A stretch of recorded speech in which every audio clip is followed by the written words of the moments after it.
pasensyahan. Kapag dala ng kalabuan ng mata, ay nakabasag ako ng pinggan. Kung nakatapon ng sabaw sa pagkainan, pag sana akong kagagalitan, parang dami ng isang matanda. Naawa ko sa sarili ko sa tuwing sinisigawan mo ako. Kapag mahina na ang tenga ko at hindi ko maintindihan ang sinasabi mo, huwag mo naman sana akong sabihang dingin. Pakiulit na lang ang sinabi mo o pakisulat mo na lang. Pasensya ka na, anak.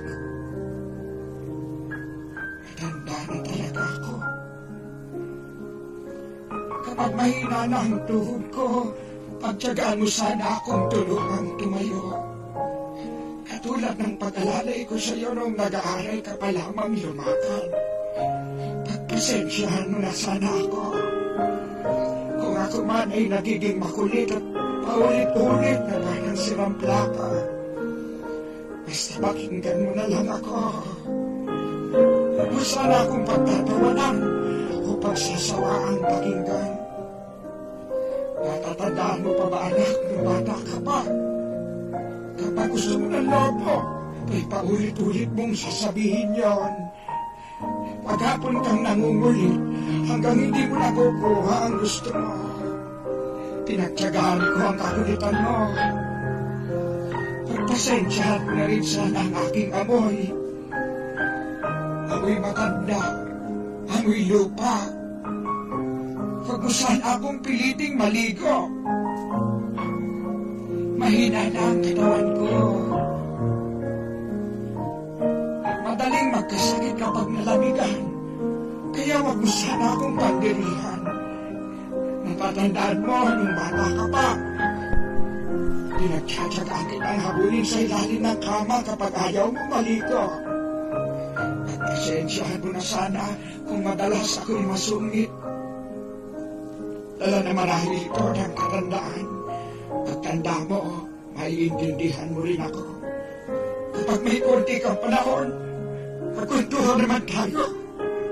Kahit sandali lang, hinip na ako sa bahay. Pagkapang nag-iisa, walang kausap. Alam ko, busy ka sa trabaho. Ngunit nais kong malaman mo na sabik na sabik ako. Makakwentuhan ka kahit alam kong hindi ka interesado sa mga kwento ko. Natatandaan mo, anak, nung bata ka pa. Pinagsagaan kong pakinggan at intindihin ang pautal-utal mong kwento tungkol sa iyong teddy bear. At kapag dumating ang sandali na ako'y magkakasakit at maratay sa banig ng karamdaman, huwag mo sana ako pagsawaang alagaan. Pagpasensyahan mo na kung ako man ay maihiyong matubi sa higaan. Pagtyagaan mo sana akong alagaan sa mga huling sandali ng aking buhay. Total, di naman ako magtatagal. Kapag dumating ang sandali ng aking pagpanaw, wakad mo sana ang aking kamay. Bigyan mo ako ng lakas sa loob na harapin ang kamatayan. At huwag ka mag-alala.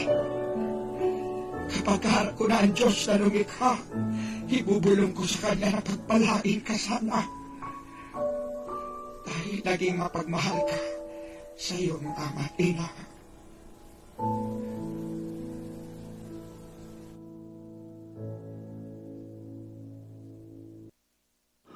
Ang inyong matutunghayan at mapapanood ay hatid po sa inyo ng bumubuo ng Millennial Online TV ngayong nahaharap ang ating bansa sa pandemic na COVID-19.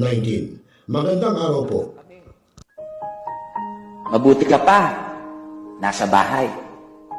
Sa natutulog mong anak, ikaw ang nakadantay. Ramdam ng pamilya mong sila'y may karamay. Samantalang kami, isang paa nasa hukay. Ewan ko ba kung bakit ang daming nagre-reklamo? Na tila yung bahay nila, parang isang impyerno. Na kahit anong bawal, ipipilit yung gusto. Naisip ko tuloy, sulit ba ang pagod ko? Sulit bang magsalba ng buhay ng iba? Sulit bang harapin ang kalaban na hindi namin nakikita? Kalaban na maaaring nasa loob ko na at pinipigilan kong hindi sa iyo maipasa. Bago ka magreklamong sawa ka na sa sardinas, na dahil walang nightlife, parang ikaw na yung pinakamalas. Gusto kong malaman mo yung hirap na dinaranas ng mga nakikibaka para ikay mailigtas. Alam mo ba yung pakiramdam ng pinandidirihan? Na walang gustong kumausap sa'yo kasi taga-ospital yan. Na kailangan naming ipagpatuloy yung sinumpaang katungkulan na kung mahahawa kami bukas ay walang kasiguraduhan. Alam mo ba yung pakiramdam na takot ka? Pero sa harap ng pasyente, hindi mo pwedeng ipakita. Na yung sarili mong anak, hindi mo makamusta dahil busy ka. Asikasuhin yung iba. Kung naririnig nyo lang yung kabog ng dibdib ko, sa bawat balitang may doktor na yumao, na tumataas yung bilang ng mga positibo at madadagdagan pa yan dahil sa kakalabas nyo. Ilang doktor pa ba ang sasapit sa kamatayan? Anong paliwanag ba para maintindihan na manatili lang kayo sa inyong mga tahanan ay nagampanan nyo na ang ambag nyo sa bayan? Gusto ko pang masilayan ang bukang liwayway. Gusto ko pang akapiling ang mga mahal ko sa buhay. Lahat ng tapang na meron ako ay nakanda kong ialay. Pero katulad po ninyo, ayoko pang mamatay.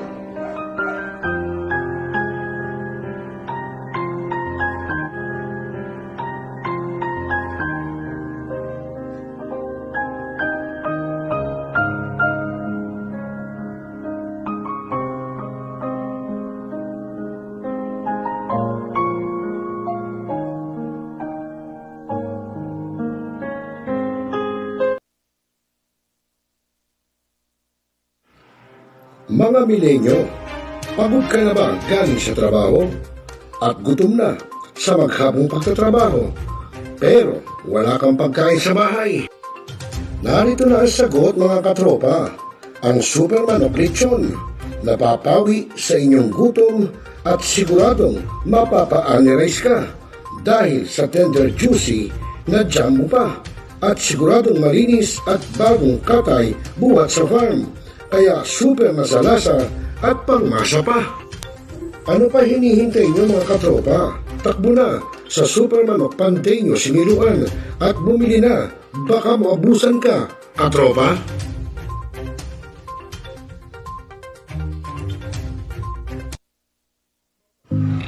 Mga katropa, masarap at dekalidad na merienda ba para sa mga double cuts ang gusto niyo? Kung gayon, narito ang saktong presyo at dekalidad na sarap. Ang Jugnos Master Pizza, ang pizza ng mga original na double cuts. Ika na, a delicious snack on a powerful price. Matatagpuan sa Baler Street, 1550, Makati City. Ano pa hinihintay niyo, mga katropa at mga double cuts? Sumod na, punta na para matikman niyo ang Jugnos Master Pizza.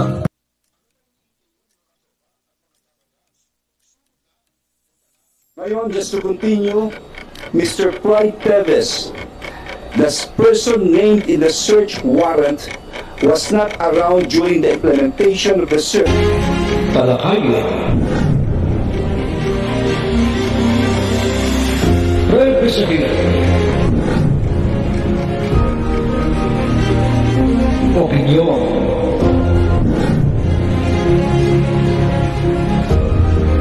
Palawakin.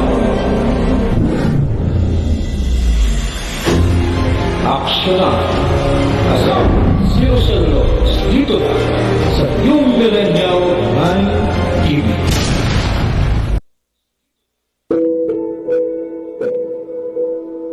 Ikaw ba'y nag-iisa? Nalulungkot? Dahil iniwan at ipinagpalit? Niloko? Naging minamahal? Kung ngayon, i-type sa iyong mga cellphone, Facebook o YouTube man ang Millennial Online TV. Dahil nasa Millennial Online TV na ang online realista ng bagong milenyo, si Radio Villanos. Sana'y di magmaliw ang dati kong araw ng tipong bata sa piling ni nanay. Nais kong mauli ang awit ninang mahal.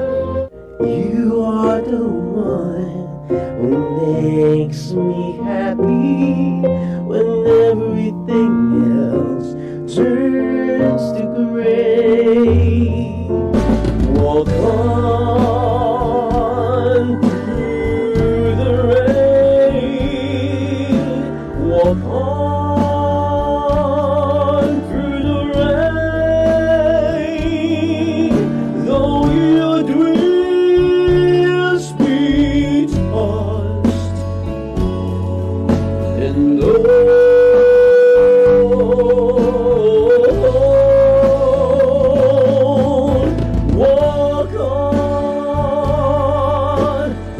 on with hope in your heart. At haharanahin kayo ni Randall ng iba't ibang awitin para maibsan ang inyong inip at kalungkutan kahit nasaan man kayo. Hanggang sa tumanda. Come on.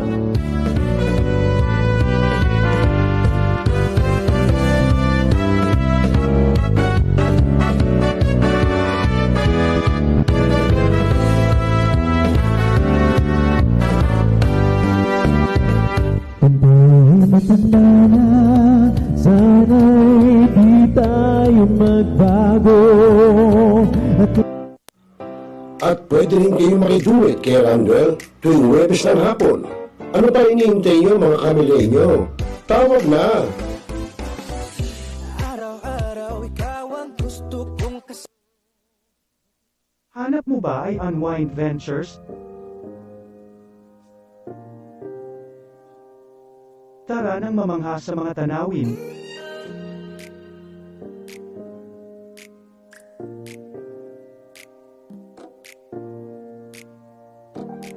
Ano man ang iyong travel goals?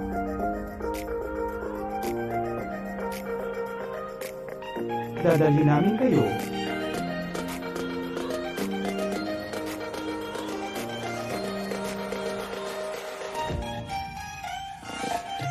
Sa Unwind Ventures at saya.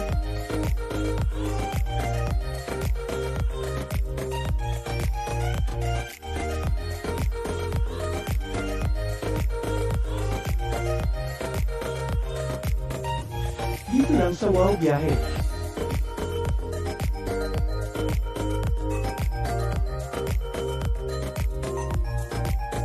Kaya wow, di ba?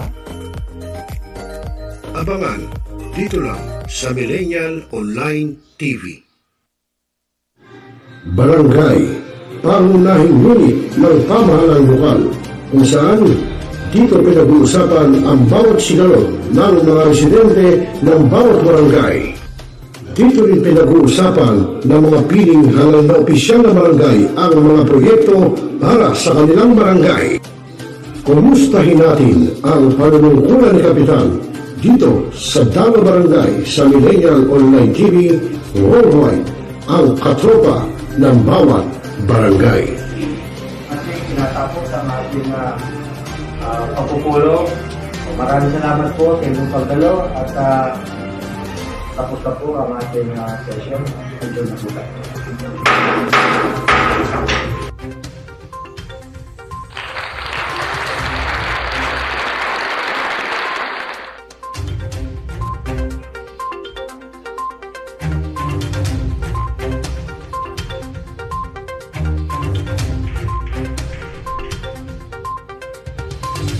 Good evening! Hoy, hoy, hoy! Magandang gabi, Pilipinas! Ang oras sa udyat, alas 6:45 po ng gabi, Philippine Standard Time. At syempre magandang gabi po sa ating mga tropa pips, sa ating mga katropa, sa ating mga kuya, ate. At syempre po sa lahat na nakasubaybay, syempre dito lang sa programang Tropa. At syempre ako pa rin yung magiging kasama hanggang mamaya po. ROCEL LOPEZ at your service. At mamaya mga kaibigan, alamin din natin sa DOST PagAsa ang lagay ng ating panahon sa pagulat po ng ating katropang si Obet Badrina.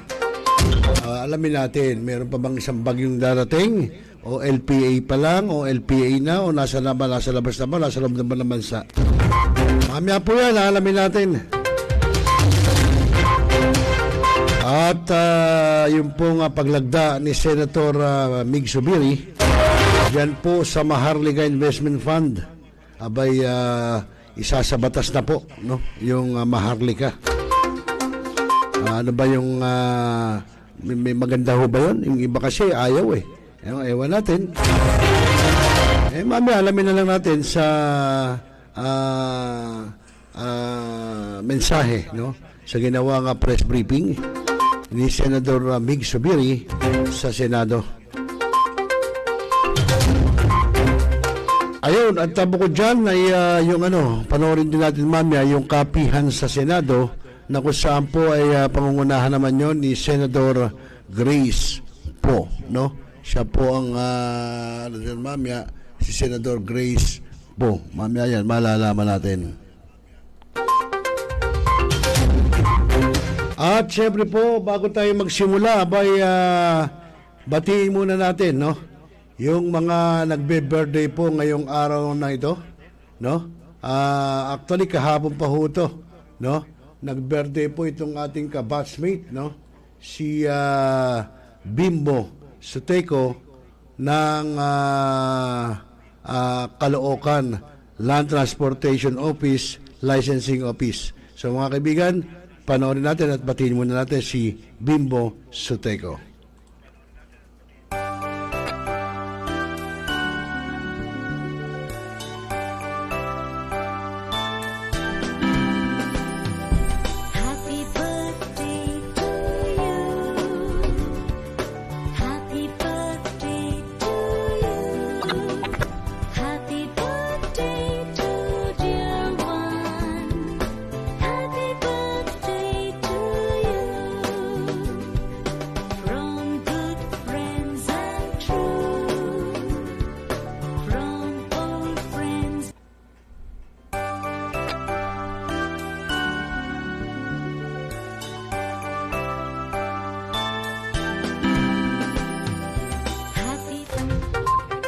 Ayun, happy birthday sa iyo, Bimbo Suteco.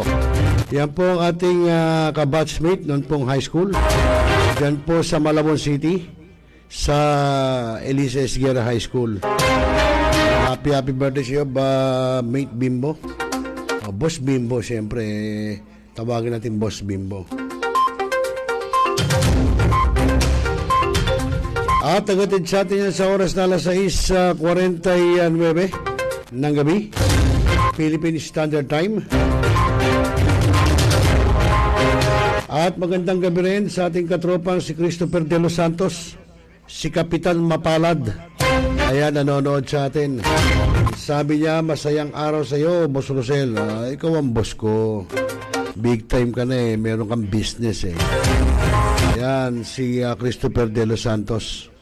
Ayan, ito po yung dati nating nakasama nung si Taxi Squad pa ng Radyo 5. Okay, magandang gabi sa iyo, Christopher De Los Santos. At saan ka ba ngayon? At saan pinagkakabalan mo yung courier business? Ayan po, si Christopher De Los Santos. Okay, so yun mga kaibigan, at tuloy-tuloy pa rin tayo. Muli, happy birthday po. Siyempre sa lahat po na nagbe-birthday ngayong buwan ng July. At bakbigay namin, bukas wala tayong program muna bukas. Pero titignan natin kung makakapag-program tayo. Ha? Kasi po bukas po ay birthday ng inyong lingkod. Siyempre, birthday, pero birthday lang. Ha? Wahanda. Hindi na lang uso ngayon yun yung sineselebrate. Siguro pagka sobrang madamo, pwede ka mag-celebrate. Pero pagka hindi naman, okay lang yun. Pwede na yun na magkapi kayo ng anak mo, ng mother mo, etc. Diba? Okay na yun. Hindi na uso ngayon yung mga bongga-bonggang mga handa, mga may piging pa. Anyway, happy birthday to me rin bukas. July 20. At syempre, sa aking mudra, sabay kami ng birthday ng aking mother. July 20 rin si Madir. Kaya bukas sabay kaming magse-celebrate ng aming birthday. Okay, syempre, baka kasama namin yung aking Junakis. Kaya happy birthday sa amin ng aking mudra. Nadagdagan na naman ang edad namin. At siyempre, talagang ganon. Doon tayo dadaan talaga, doon tayo dadating Siyempre, pag tumatanda, nandiyan na siyempre, nakakaramdam ka na hindi maganda, etc. At siyempre, belated happy birthday din kay Miss Jackie Lagpawadahar. Noong nakaraang araw, ano ba July yun? July, ano ba yun, Neng? July 12 ba? O July 15, ano ba yun? Nakaraang araw lang yun Nag-birthday din po si Miss Jackie Lagpawadahar ng May Kawayan, Bulacan. Talagang pagka mga July ang pinanganak, mababait, totoo naman yun. Marami tayong kakilala. Kita mo si Bimbo Soteco, July 18, kahapon. Hindi, July, tama, kahapon, July 18. Nag-birthday si Bimbo. Kita mo, July yan. Mabait. Diba? So, tapos si Jacqueline Nagpawadahar, July din. Mabait din. So, talagang pagka mga month of July, talagang mababait. Okay mga kaibigan, alas 6:52 ng gabi, Philippine Standard Time. At tuloy-tuloy tayo sa ating programa, Tropa. At syempre ako pa rin ang inyong magiging kasama. No? At talaga naman ako lang ang magiging kasama nyo. ROCEL LOPEZ. At tulad na sinabi ko, last na magbe-birthday po ng buwan ng July, happy birthday po sa inyo, sa atin. Okay, so buti pa mga kaibigan, abay alamin na natin sa DOST PagAsa ang lagay ng ating panahon. Meron bang LPA, may namatamba, may namumubang bagyo na nasa labas na o nasa loob na ng ating bansa, di ba? So alamin natin, baka mamaya hindi natin nalalaman, ayan na pala yung bagyo. At magandang gabi rin kay Kuya Aldrin Sumakay ng Cellar 45 Commodore Eagles Club. Ayan, nanonood siya. Ito po yung kuya natin na naka-miyembro po ng PNP na naka-assign po sa Campo Crame. Kaya magandang gabi sa iyo, Kuya Aldrin. At welcome sa programang Tropa. Okay, buti pa mga kaibigan, alamin na natin sa DOST PagAsa sa ating katropang weather specialist po na si Kuya Obet Badrina, kung ano ang lagay ng ating panahon. Sandali lamang po.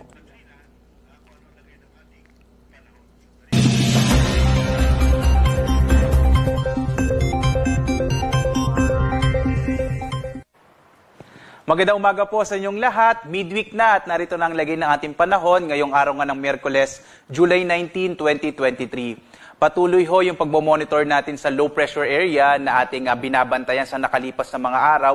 Huli natin itong namataan 710 kilometers silangan ng hinatuan sa Surigao del Sur. Nakikita pa rin natin yung malaking tsansa na ito ay maging bagyo, posible ho ngayong araw o bukas, at tatawagin nga natin itong Egay. Bagamat nga maging bagyo man ito, wala pa rin itong magiging direktang epekto sa anumang bahagi ng ating bansa. At Intertropical Convergence Zone o ITCZ magdadala ho ng maulap na kalangitan na may posibilidad ng mga pag-ulan, partikular na sa may bahagi ho ng Mindanao, lalo na yung silangang bahagi ng Mindanao at ang Eastern Visayas. So yung trough o extension ho ng low pressure area na nakapaloob nga sa ITCZ, yung magdadala ng maulap na kalangitan sa bahagi ito ng ating bansa. Samantala, makikita ho ninyo itong Luzon at malaking bahagi ng Kabisayaan, halos wala ho masyadong kaulapan. Ibig sabihin ngayong araw, inaasahan ho natin medyo mainit na panahon ang mararanasan sa Luzon at Visayas, pero asahan pa rin ho yung mga posibilidad ng mga thunderstorms sa hapon hanggang sa gabi. Nakikita ho natin hanggang sa mga sunod na araw, ito po ang inaasa ating magiging lagay ng panahon, partikular na nga sa Luzon at Visayas, habang maulap na kalangitan naman sa may bahagi ho ng Mindanao. Dumako ho tayo dito sa may bahagi ho ng Luzon. Makikita nga ho natin, kagaya ng binanggit ko, halos malaking bahagi ng Luzon makararanas ho ng generally fair weather. Medyo maliit yung chance ng mga pag-ulan sa umaga hanggang sa tanghali, habang mga localized thunderstorms naman ang inaasahan sa hapon hanggang sa gabi. Tumatagal ho ito ng mga 2 hanggang 3 oras. Agwat ang temperatura sa Lawag, nasa 24 to 33, sa Baguio 18 to 21, sa Tuguegarao naman, 26 to 33 degrees Celsius. Sa Kamaynilaan, aabot na hanggang 33 degrees Celsius. Tagaytay, 22 to 30. Sa Legazpi, 24 to 31. Sa bahagi ho ng Kalayaan Islands, 26 to 31. Habang sa Puerto Princesa, 25 to 31 degrees Celsius. Dito naman tayo sa Kabisayaan. Makikita ho natin, yung silangang Kabisayaan ay makararanas ho ng maulap na kalangitan. Kasama na rin dyan yung bahagi ho ng lalawigan ng Bohol. Habang sa nalabing bahagi ho ng Kabisayaan, medyo mainit na panahon pa rin sa umaga hanggang tanghali, habang isolated rain showers and thunderstorms sa hapon hanggang sa gabi. Agwat ho ng temperatura natin sa Iloilo, 25 to 32, sa Cebu, 26 to 32, habang sa Tacloban, 27 to 32 degrees Celsius. Dito sa Mindanao, inaasahan natin yung maulap na kalangitan na may mga pag-ulan sa may silangang bahagi ng Mindanao, partikular na ho yung bahagi ng Caraga region at gayon din itong Davao Oriental at itong Davao de Oro. Sa nalabing bahagi ho ng Mindanao, inaasahan naman natin yung mga pulupulong pag-ulan, pagkidat, pagkulog, lalo na sa bandang hapon din ho hanggang sa gabi, dulot ng mga thunderstorms dahil nga ho nakaka-apekto pa rin yung Intertropical Convergence Zone sa bahaging ito ng ating bansa. Agwat ang temperatura natin sa Zamboanga, 24 to 33. Sa Cagayan de Oro, nasa 24 to 30. Habang sa Davao City, nasa 25 to 32 degrees Celsius. Wala na ho tayong nakataas na gale warning sa anumang bahagi ho ng ating bansa. Bagamat itong kanlurang bahagi ho ng Luzon ay katamtaman hanggang sa maalon yung magiging lagay ho ng ating karagatan sa bahagi ito ng ating bansa. Pero in general ho, posibleng maglayag ho yung mga maliit sakyang pandagat, malilit na mga bangka. Mag-ingat na lamang ho tayo kapag meron tayong mga pagkilat pagkulog na maaaring magpalakas ng alon. Tingnan naman ho natin yung magiging lagay ng panahon sa susunod na 3 araw. Makikita ho natin itong mga piling syudad ho, ito Kamaynilaan, Baguio, Legazpi, Cebu at Davao. Generally ho, no, fair weather o mainit na panahon yung mararanasan hanggang araw ng Sabado, pero posible pa rin yung mga localized thunderstorms sa hapon hanggang sa gabi. Bagamat may binabantayan nga tayo na maaring maging bagyo, posible ho kasi mga early next week pa ho o bandang linggo pa natin maranasan yung mga pag-ulan na magiging dala nito. Kaya ho lagi tayong tumutok sa PagAsa para sa ating latest update. Sa Kamaynilaan, yung agwat ng temperatura natin the next 3 days nasa 24 to 32, sa Baguio ho 17 to 23, sa Legazpi naman sa may bahagi ng Bicol 24 to 32, sa Metro Cebu 26 to 32, habang sa Metro Davao 26 to 32 degrees Celsius. Samantala ho, yung araw natin sisikat mamayang 5:36 ng umaga at lulubog ganap na 6:29 ng gabi. At sundan pa rin tayo sa ating iba't ibang mga social media platforms para sa pinakahuling update, lalo na ho sa mga thunderstorm advisories, rainfall information, at gayon din ho sa mga heavy rainfall warnings natin. Meron tayong Twitter, Facebook, YouTube, at sa ating website bagong.pagasa.usc.gov.ph. At muli po, maraming salamat sa inyong pagtutok na naman sa lagay ng ating panahon. At live po mula sa PagAsa Weather Forecasting Center, ako si Obet Badrina. Maghanda po tayo lagi para sa ligtas na Pilipinas. Mapagpalang araw po sa inyong lahat. Salamat po.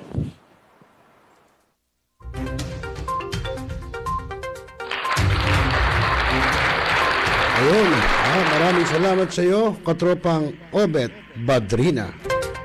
At nagatid sa atin sa oras na alas 6:59 po ng gabi, Philippine Standard Time.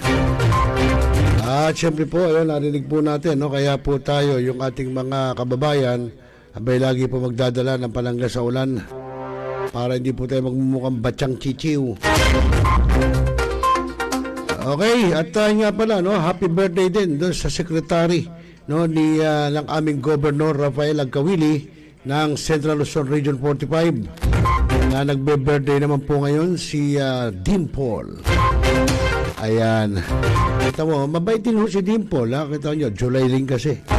Talagang pagka July mabait. Yun lang napapakiwari ko dahil ang kilala kong July, mababait eh. Oo, at yun, si magkakasunod, no? Si Jacqueline Lagpawadahar, Bimbo Soteco, Dimple, tas ako, tapos meron pa iba, no? Na magbe-birthday. Kaya nga, happy birthday sa lahat po na magbe-birthday ngayong buwan ng July taong 2023. Oo, at syempre, pati yung mga asawa, malayo pa naman ang August eh. Okay, so mga kaibigan, tuloy-tuloy pa rin tayo sa ating programang Tropa.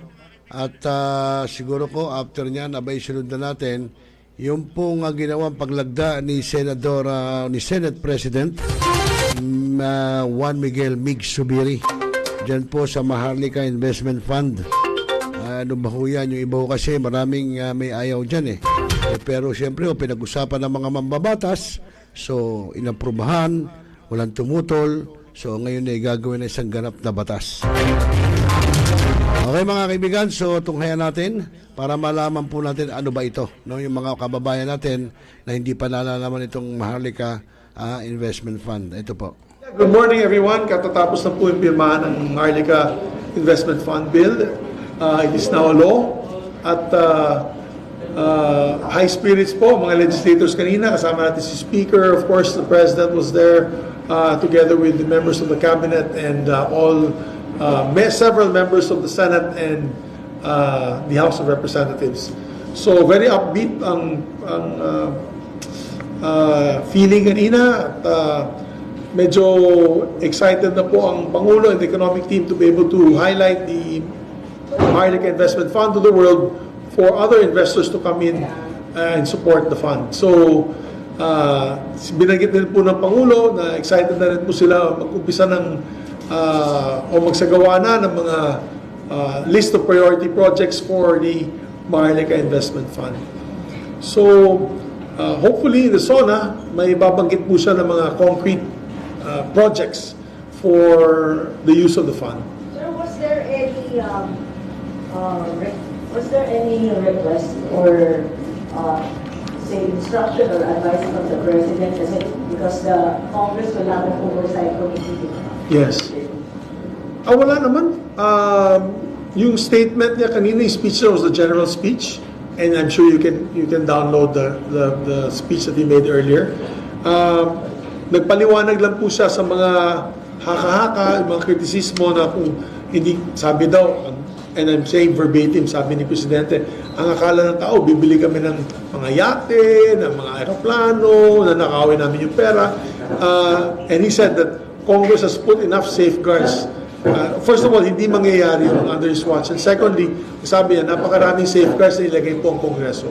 And I'm very proud that tayo dito sa Senado ay nakalagay po ng napakaraming pahinang safeguards when it comes to the selection of the leadership of the Maharlika Investment Fund, up to the 2 pages of penalties for the misuse of the fund. So,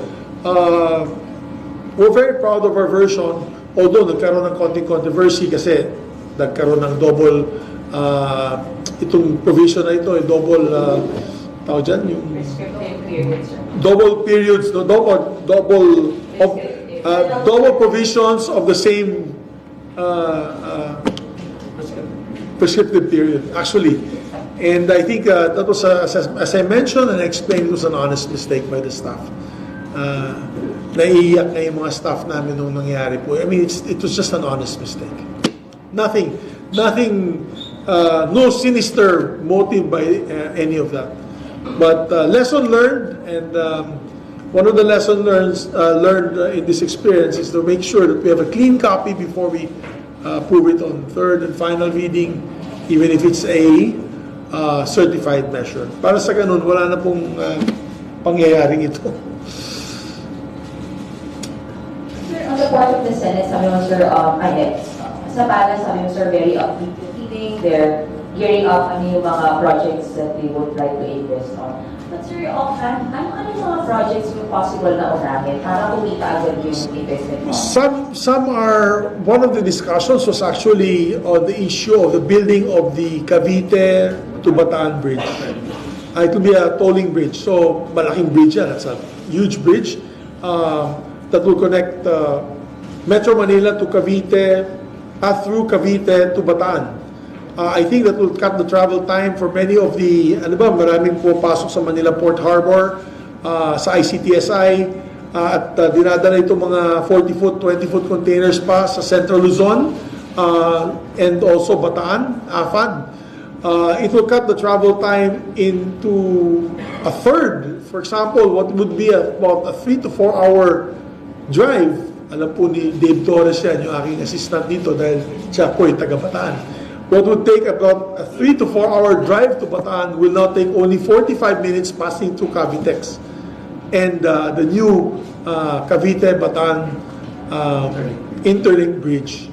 So, napakaganda nun. And madidecongest din po ang NLEX. So, sa inyo dito, sa ating mga kapatid dito na umuwi ng North, wala na po kayo makikita masyado mga malalaking container vans and of course mga trucks pwede nang dumaan dito sa interlink bridge na ito.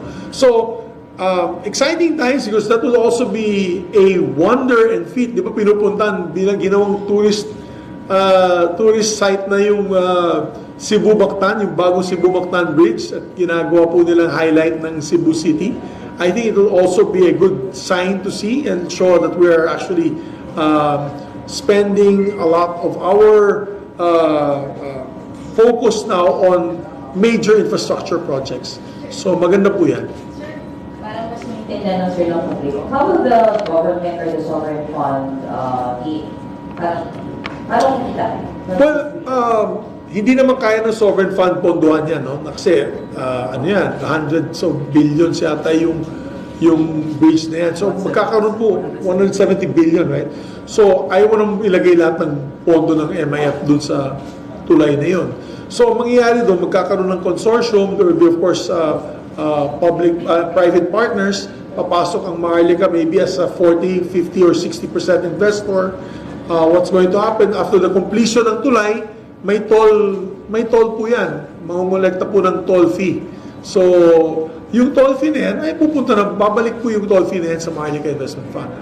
So, kung 60% owner po sila ng tulay, so, they will get 60% of the profit of the toll road. So, yan ang po mangyayari dyan. So, lalaki, may magandang investment tayo. Siyempre, laki ng napakaraming laborers ang kukunin po natin dyan, manggagawa para gawin itong tulay na ito. So, it's a force multiplier economic-wise. It's a force multiplier for Cavite and Bataan. Dadami po ang magkakaroon ng trabaho doon. At the same time, pagtapos na, dyan po maka-income ang Maharlika Investment Fund sa pagsingil ng tollways. Another thing that I can see, if they, for example, if they invest into the NGCP, NGCP right now is earning so much money kasi transmission line yan, nakakabit na lahat yan eh. So automatic, magkakaroon na ng income yung Maharlika Investment Fund dyan sa pagsingil ng kuryente, di ba? Dahil meron talagang transmission fees na isinisingil po sa ating mga binabayad sa kuryente natin. So, these are some of the examples, and I'm sure the economic team that will head the Maharlika Investment Fund will make sure that it is effectively and efficiently utilized ang pondo na ito at kumita po ang gobyerno dito. Sir, ngayong pirmado ng Presidente ng MIF at balas na, chance ba ito para mawala na yung mga concerns at saka yung fear ng mga economists from UP na nagsasabing hindi na makatutulong sa ating country? I think, alam mo, halos lahat ng bansa dito sa Southeast Asia may investment fund. So tayo na lang nahuli. Ang kagandahan ng investment fund nito, makakapondo to ng mga proyekto na hindi na po natin kailangan mag-utang pa. For example, ang binanggit ko kanina, yung tulay, yung interlink bridge connecting Cavite and Bataan. Kung hindi po natin gagamitan ng MIF funds yan, Maharlika Investment Funds, utangin natin yan from Korea or Japan. Diba? So mangurutang na naman tayo. Tataas na naman, lolobo na naman ang utang natin lahat dito sa kwartong ito. So I think that's the problem there. Kaya ang kagandahan itong MIF, it will not disturb the fiscal stability of our country. It will not add to the loans of our country and of every individual nation. Kasi mataas na po yung debt to GDP ratio, I think 63%. So ayaw natin dagdagan yan. We don't want to increase the debt to GDP ratio. So that's why we created this fund. And this fund will utilize the funding or the funds kept by government agencies such as Land Bank and DBP that are only in the bank. Nandun lang sa bangko po, hindi nagagalaw. Ang kita nila ay napakaliit, less than 0.001%. It's like cost of money. So now, we will utilize that fund under this law to be able to create projects, to create more jobs, to create economic activity without a single loan from any World Bank, IMF, or financial institution. So sir, immediately, mararamdaman natin yung benefit o it will take time? It will take time. It will take time. Kasi siyempre yung projects, di ba, itinatayo yan for several years. Siguro yung interlink bridge na yan will take about maybe 5 to 6 years. Probably matapos yan, 2020, 2029. So, it will take time. But I think, sound the mga proposals ng ating economic team, and maybe we'll learn more during the song of the President. So, possible na next admin ang itinapagin? Possible, next admin. Unless it's other projects na medyo mas mababa ang shelf life yung construction time. But definitely, next admin will be benefiting from the Maharlika Investment Fund. So, ang tingin ng Presidente nito long term for the next generation. Sir, I can ask for water. Sir, dagdag na tanong. Sir, medyo may lang ng tingnan sa big elephant in the room, sir. Ano pakinabang mo kung pangkaraniwang tao dito sa Maharlika funds and investment funds? Siyempre may mga nagsabi, wala tayong surplus fund, ba't natin ilalabas sa pati nilang ipatulong sa taong bayan? But nonetheless, it's already along. Ano pakinabang mo yan, sir? Well, ang pakinabang yan ay increased economic activity sa kung saan o kung saan gagamitin ng Maharlika Investment Fund. Kasi itong Maharlika Investment Fund, hindi po ito mamimili ng stock sa stock market. Hindi naman ganun. Ang direction ng Maharlika Investment Fund ay lagay ang pondo na yan. For example, palalaguin nila, papagandahin nila ang agricultural sector. So, ang Maharlika Fund can be utilized to, for example, I'm thinking out of the box here, it's my personal opinion, but pwede nilang invest ito, for example, in agricultural industrialization or building of feed mills, building of rice mills in areas na walang rice mill. Government, we can get a government institution to run it kung saan yung ating mga rice farmers hindi na po kailangan pumunta pa sa mga biyahero, sa mga traders na or mga rice millers na kung saan pinagsasamantalan sila ng mababang presyo. Diba? So, isa po yan sa mga out of the box, maybe may suggestions to the President. So, makikinabang mga farmers dito. We can also, as I said, major infrastructure projects kung saan libo-libo pong mga kababayan natin na mabibigyan ng trabaho. Dahil tatayuan nila itong mga malalaking tulay, mga malalaking kalsada, mga tollways. Malaking bagay din po yan. I think this will be, and of course, in the advent of the El Nino and climate change, ang gusto ni Presidente, binanggit niya sa akin I will also invest MIGZ on a lot of renewable energy projects para bumaba daw ang presyo ng kuryente.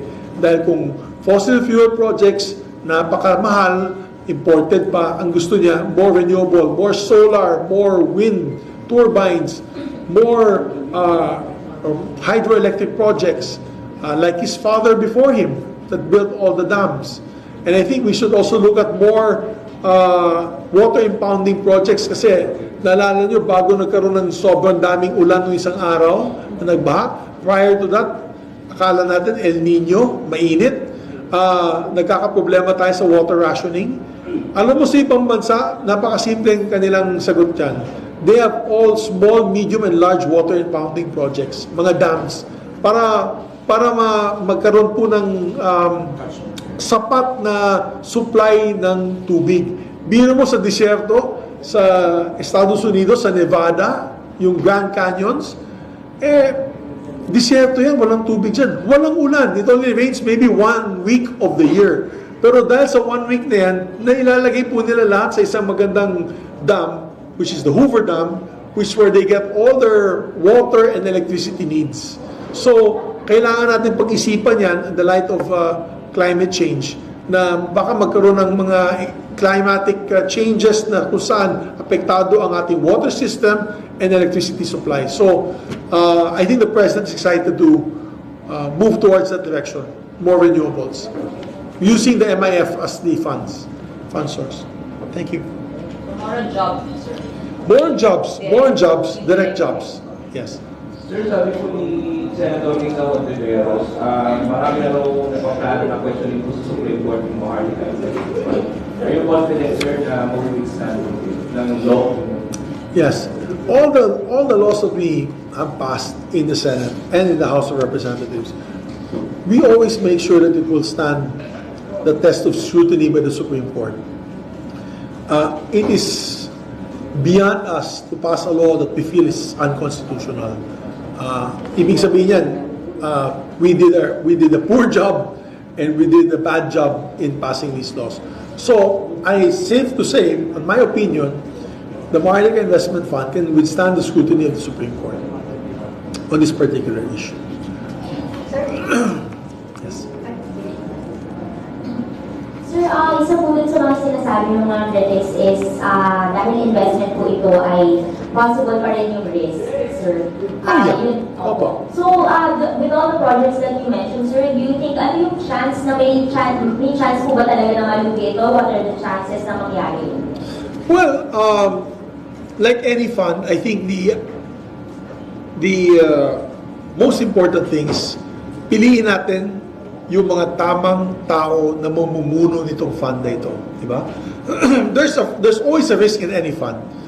But for example, ako, kung tatanungin niyo ako, may oversight function naman ng Senado at Kongreso, hindi ako papayag na ilagay niyo yan sa stock market.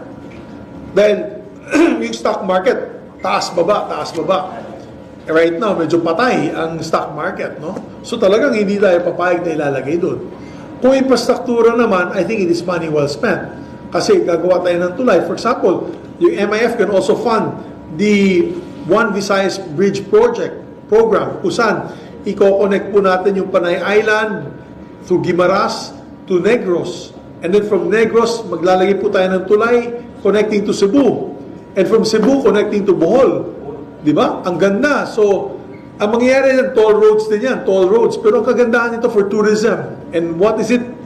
Why is it good for tourism? Because you can have breakfast in Tagbilaran and dinner in Boracay. Kotse lang dala nyo. Di na kayo kailangan lumipad pa. Di ba? Ilang oras lang yun. Dadaan ka ng gandang road trip yun. Breakfast in Tagbilaran, Bohol, drive ka going through Cebu, and then on the Cebu to Negros Oriental, passing through Dumaguete, di ba? And then from Dumaguete, you go to Santander, and then from Santander, Cebu, you go up, and then you go to you take now the Roro going towards Bohol, and ako may sinabi ko, Iloilo. So basically, Panay Island, so basically, that would beef up tourism. All on these 3 bridges alone, that would beef up tourism. Pero, ang lalaki ng pondong kailangan dyan, hindi po kaya ng local government tsaka yung DPWH na pondohan yan. But if the MIF, they can do it. And because of that, tataas po ang turismo dito sa mga lugar na ito at economic activity. For example, Cebu, walang tubig. Nagdi-desalinate na po sila ng tubig. They have desalination plants that cost so much money. All they need to do is connect Bohol and Cebu. Why? Maraming tubig ang Bohol. Bohol has a lot of water system, yung spring water system na pwedeng ilagay through the bridge that Maharlika Investment Fund could build towards Cebu. So there's so many advantages that we can look into. Now we have a fund that does not restrict us from mere borrowing para baka tumaas ulit ang loans ng ating bansa.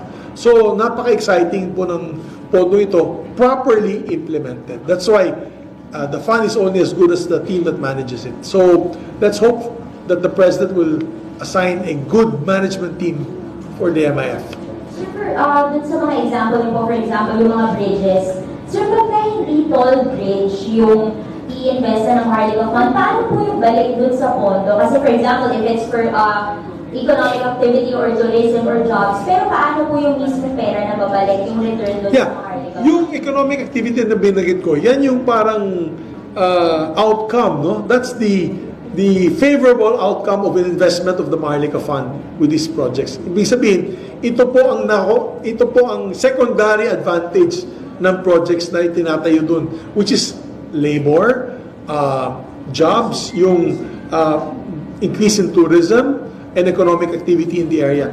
Pero yung pondo ng Maharlika Fund dyan, lahat ng toll bridges na yan, kinokolektahan po natin ng toll fee. So, yung toll fee na po yan, that will go to back to the Maharlika Investment Fund. That's their income. So, babalik po siya. Kasi I remember si Senator Jesus Codero sa plenary. Yes. Tinatanong po niya, so ibig sabihin ba, puro toll bridge lang yung pwede natin? That's only my example, Pangga. I don't know what they're planning. I'm not part of the executive, pero yan po ang example na binibigay ko dahil yan ang pinag-uusapan namin sa economic team as possible investments of the Maharlika Investment Fund. It could be toll, it could be energy, as I said, renewable energy, para bumaba po yung presyo ng kuryente, NGCP, investments in NGCP, para lalo bumaba po ang presyo ng kuryente at nagkakaroon na po ng pondo para sa connectivity between Luzon, Visayas, and Mindanao grid. Dahil hindi po gumagastos ang NGCP na yon, tinatago lang nila ang pera nila, kabig ng kabig, ayaw nila mag-capital outlay. Of course, with the investment fund of Maharlika, they can now connect Luzon, Visayas, and Mindanao electricity grids. Kasi may stranded power in Mindanao. Ibig sabihin, ang dami namin power sa Mindanao, hindi namin kuryente, no? Excess na kuryente, hindi namin maipadala sa Luzon kung saan kulang. Which under the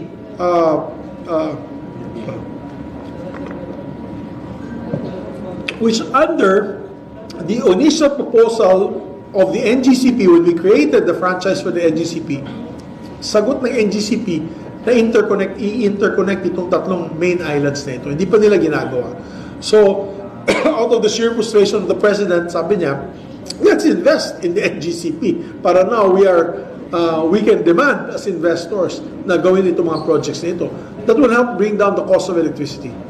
Sir, last question na po for me. So, oversight function po ng Congress, pwede po niyang pigilan yung Maharlika Investment Corporation from investing in certain projects kapag ka nakikita? We can recommend.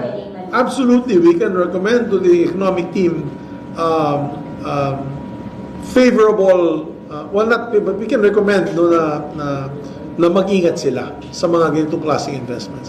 And I think if you get a reputable professional group to run it, na financial team, na private sector, galing sa pribadong sektor, talagang aalagaan nila yung pondo na yan. So sir, in other words, minimizing the risk. Hindi ko sinasabing walang risk.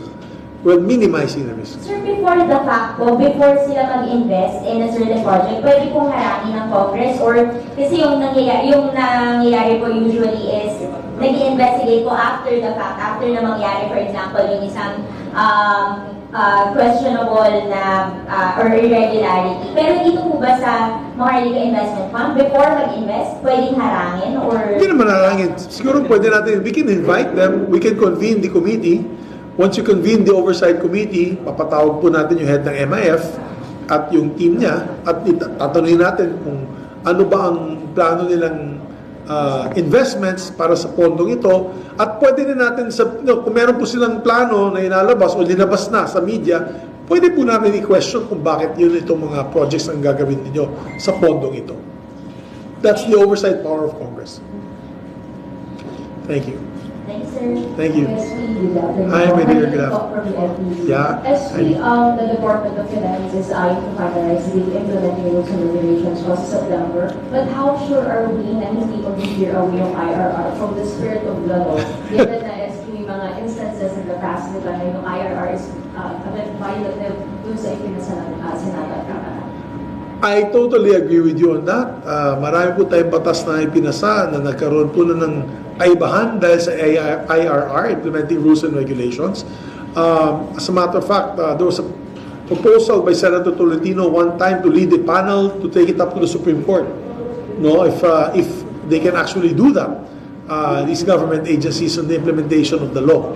And I support that. I support Senator Tolentino's call na gumawa po tayo ng or questionin natin sa Supreme Court itong mga IRR na ito na sa tingin namin ay hindi po kasama sa batas. Maybe we should come up with a test case, and I'll talk to Senator Tolentino about it, being the chairman of the Committee on Justice. We look for a particular law and we look for its implementing rules and regulations na hindi tumutugma sa batas. So talagang gagamitin talaga natin yung oversight function ng Kongreso. That's why we had placed a committee, we created a oversight committee for the Maharlika Investment Fund. Definitely, gusto namin makita ang IRR bago nila ma-implement ito and i-ratify or aprubahan ng iba't ibang ahensya na dapat ito po ay tugma sa batas. So, we'll be on top of that situation. Definitely. Can I ask about that? Sure. SP part na ng original 42, so how confident ang Senate na yung 80 this year? Tapos na po. We have a commitment, kasama ko po si Senator Joel Villanueva. 2 weeks ago, nagkaroon po kami ng LEDAC. Nagbigay po kami ng commitment on the part of the Senate of 20 bills na gagawin natin batas by December 2023. Bago tayo mag-December break. And as I mentioned, if I can read this again, just for the record, amendments to the BOT law, ito yung Public-Private Partnership Bill, yung National Disease Prevention Management Authority, or yung CDC Bill, yung Internet Transactions, E-Commerce Law, Medical Reserve Corps, the Virology Institute of the Philippines, the mandatory ROTC and NSTP, the Revitalizing of the Salt Industry, the Valuation Reform Act, the E-Government, E-Governance Act, Ease of Paying Taxes, National Government Right-Sizing Program, Unified System of Separation, Retirement, and Pension Fund of MUPs, LGU Income Classification, Waste to Energy Bill, the New Philippine Passport Act, the Magna Carta for Filipino Seafarers, the National Employment Action Plan, amendments to the Anti-Agricultural Smuggling Act, amendment to the Bank Secrecy Law, and the Anti-Financial Scamming Act. So ito yung 20 na pinangako namin na by December, hopefully, may pasapo natin ito. And of course, there's several pet bills of the senators na itutulak po natin. Isa doon yung aking legislative wage hike. So, we'll have other bills that will be also passed by December that hopefully by December, that not necessarily are LEDAC bills, that we can call happy bills. Thank you. Sir, balikan ko na ng konti yung Maharlika. Aside from stocks, saan yung i-discourage na mag-invest yung MIC? Yeah, because the stock market dito sa atin, comatose yung stock market natin dito. Hindi pa patay, pero comatose. Marami kasing gusto mag-delist, ibig sabihin, wala nang sigla ang ating stock market. What other things? Investments in corporations that could be losing. Kasi pwede din sila po mag-invest into private corporations. We have to make sure that these private corporations are sound, di ba? Are stable, at bigla na lang kung may mangyari, baka mag-collapse yung mga companies na ito at mawawala po yung pondo natin. So, I think investment into private corporations, we should make sure that it is sound and stable investment for the Maharlika Investment Fund. For example, NGCP, okay lang. But if it's other companies, for example, na hindi pa tried and tested, mahirap. Pwede sa San Miguel Corporation, pwede din sila mag-invest doon. They can invest in the blue chip companies kasi maganda naman ang dividendo, may ibabalik din po sa Maharlika Investment Fund. Siguro, I would discourage them from coming up with investments into startup companies kasi ika nga startup nga yan. Delikado. Maybe they should limit it. My humble suggestion, try to limit it to public infrastructure projects na may return on investments. Public infrastructure projects that have a return on their investment. And also, dun sa mga would-be appointees of the President, ano lang yung, I may say this, ano lang yung special request ng Congress to ensure na yung MIZ will be as effective as being projected. What is your question? What are the safeguards? No sir, what should be the qualification? Okay. Well, meron, unfortunately, I don't have a copy of the bill, of the law. Because malilagay po tayo, dun sa ating panukala, o dito sa ating batas, meron po tayo nilagay na ilang pahina na qualifications na uupo dito sa Maharlika Investment Funds. I don't have it with me right now and I don't want to guess, no? So, I can furnish you that copy para magkakaroon po ng shortlist ng Pangulo. So, parang dadaan po itong, parang JBC ito, Judiciary Bar Council, sa pagpili ng mga justices and judges.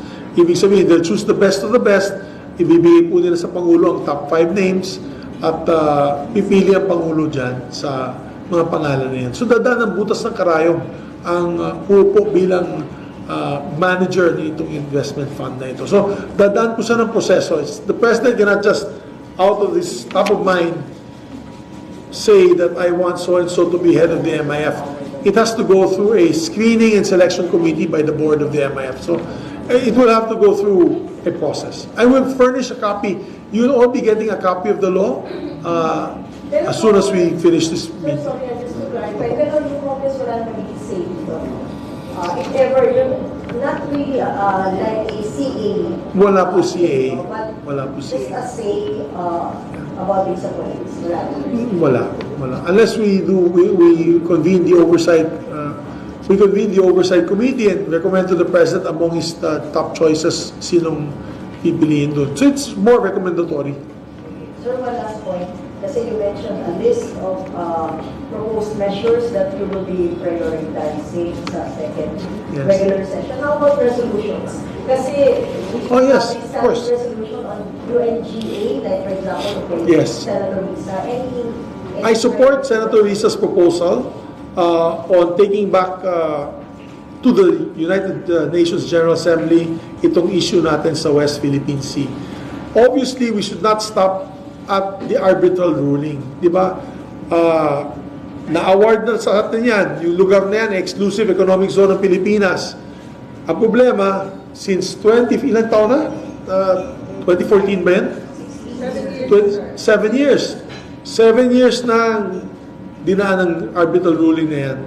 At every day, there are violations of our exclusive economic zone by incursions, repeated incursions and bullying of the Chinese Navy and Coast Guard and even their Chinese militia ships, fishing vessels into our economic zone. Ang sabi ko nga, let's gather enough documentary, photographic, video evidence at isumbong natin uli sa United Nations na hindi nila itinutupad ang desisyon ng United Nations sa arbitral ruling. Of course, hindi papansinin ng China yan, and that is expected. But at the very least, dapat malaman ng UN General Assembly anong nangyayari dito sa ating lugar. Kung ipinakita po natin sa kanila ang mga base base militar na itinayo ng ating kapitbahay na ang China dito sa mga lugar na ito, sa tingin ko, magagalit din po sila. They will be appalled at what they see with these military bases that have missiles, rockets, military equipment, soldiers, submarines, navy boats that are just in the doorstep of the Southeast Asian countries. And I said nga, sabi ko nga, nung nasa reed bank po sila, ang sabi po nila ay wala naman po kaming binabiolate dahil sa amin naman yung lugar na yon. It is totally illogical to conclude na lugar po nila yon, yung area na yun. Tingnan ko po, papakita ko po sa inyo yung South China Sea, West Philippine Sea. Nandito po yung reed bank. Yung reed bank ay 80 nautical miles from mainland Philippines, Palawan. 80 nautical miles galing sa northern Palawan kung saan yung El Nido, Calauit, Coron. Ganun kalapit nun. Tingnan nyo naman kung gaano kalayo yung China. Yung China is 600 nautical miles from this area.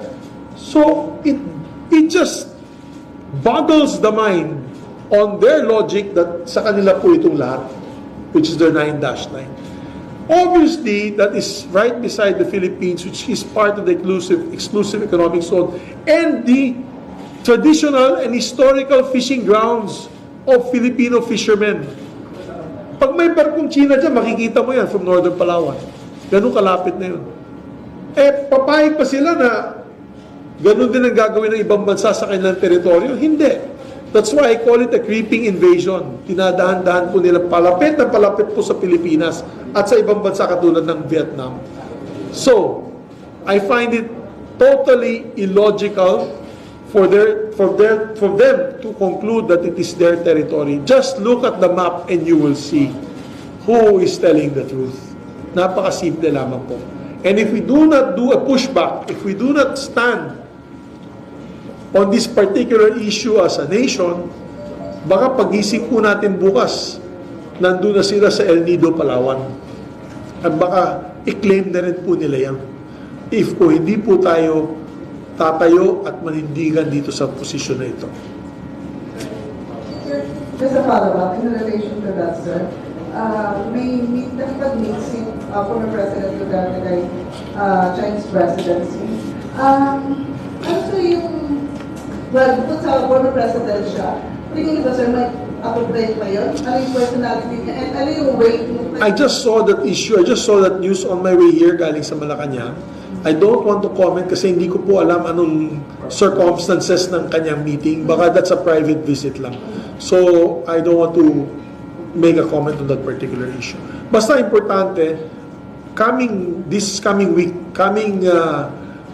of the SONA, we will pass a strongly worded resolution of our disgust, of our frustration, of our anger as shown by all the Pulse Asia and other surveys of the Filipino people on the repeated incursion of our exclusive economic zone very, very close to the Philippine territory. And I'm talking about it is a hairline distance to the Philippines. So I think that is the most important, is the stand of the Senate on this particular issue. I know meron pong mga senador na makikita naman po natin na hindi pa po dito sa posisyon na ito, but I would say 95% of the senators are in unison pagdating po sa condemnation itong pagpasok at tinatawag ko nga creeping invasion of our nation. Sir, without particular referring to that meeting, if you don't want to comment on that, yung personality, sir, yung former president, even yung closeness niya, at least during his time, sir, with China, sir, may influence pa ba kaya siya tingin mo sa government or sa decision making? Again, I don't want to comment kasi I don't know what he may have raised this issue in the West Philippine Sea in defense of the Philippines, but I don't know what had transpired, so mahirap mag-comment dun, so I wouldn't know. Sir, ang akin lang is hopefully the Senate will come up with a solid stand on this issue. And napakalaga malaman po ng United Nations itong sa 7 taon na ito lalong lumapit pa sila sa ating bansa. At kailangan po natin ng tulong ng international community na i-condemn po itong mga actions na ito. Yes, my dear. Sir, follow up again. Sabi niyo, you will come up with a strongly worded statement next week on the week of the SONA. Resolution. Yes. Can we call it a resolution stating condemnation of the Senate as strong as that? No, we are going to, it will be part of the whereas clauses. It will be basically a resolution in support of the move or requesting Philippine government to take this back to the United Nations, take this issue back to the United Nations, for them to see the continued incursions and the repeated bullying tactics of their gray ships and white ships. This is the Navy and Coast Guard within our exclusive economic zone. Basically, you want us to report it again to UN. This is different from UNGA. It's the same thing, sir. The UN is the UN General Assembly. UNGA is reporting it to the United Nations. In other words, they came up with a arbitral ruling. And within the 7 years, that arbitral ruling has not been followed or respected. And we will show, within the 7 years, what has transpired since then. And the repeated incursions and reclamations in these particular areas, including reclamation on what is considered international waters. These are international waters where freedom of navigation should be under the UNCLOS respected. Kahit anong barko, taga France, taga Spanya, taga Japan, taga China, taga Taiwan, pag dumaan sila doon, there should be guaranteed freedom of navigation. Hindi yung pagdaan nila, may bansa na talagang china-challenge at hinaharang pa itong mga sea lanes na ito. These are international waters. This is in the middle of the West Philippine Sea, South China Sea area. So, unfortunately, kiniklaim nila lahat. We have to seek permission when we go through these areas. That is not right. Under the UNCLOS and under a civilized society, these areas are supposed to be free to navigate by any country. Sir, just to be clear, the one that you will be passing on the week of the SONA is a different reso suggested by Senator Risa. I have to read kasi a reso, that's why I support her in principle, but I have not seen the reso of Senator Risa. It's not reached me yet. But pwede naman i-amend yun eh. So, Risa naman will be open to amendment. So we can amend the title, we can amend the whereas clauses. So, more or less, I'll have my staff anyway prepare also the essence of what we're trying to achieve here in that resolution. We don't have to file a new resolution. We can actually adopt hers with amendments. So, parang it's a consolidated expression. Yes. And we will continue to do so. While they're continuing this incursion, I know the DFA must be diplomatic, but the Senate does not have to be diplomatic. The Senate is an expression of each and every one of your sentiments. And again, let me repeat, ito yung Pulse Asia survey, 75% in favor, only 14% are not in favor of strengthening U.S. ties between the United States and the Philippines militarily on the issue of West Philippine Sea. Nandyan talaga, security, military ties. Yan ang tanong, militarily. So, other surveys that I've seen, 80+% ang approval rating sa Estados Unidos dahil sa tulong nila sa atin. Negative po ang rating ng China.